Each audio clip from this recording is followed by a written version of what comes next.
This is how to reset your service indicator on a 2017 Vauxhall Viva.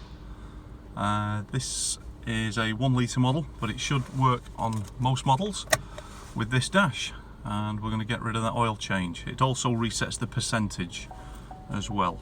So we're going to just be using the indicator stalk with the menu button, the up and down, and the set clear button on the end. So we're going to start with menu. Press it twice.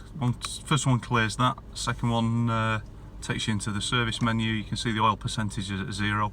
If you twist the thing, it comes round to all sorts of other things, tyre pressures, tyre learn, and then depending on which way you go, that's your whole menu. You're going to stay on the percentage, just press the set clear button and hold it.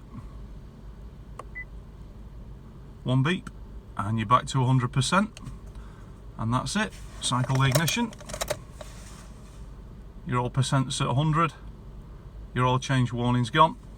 That's all there is to it. Thanks for watching. Like and subscribe.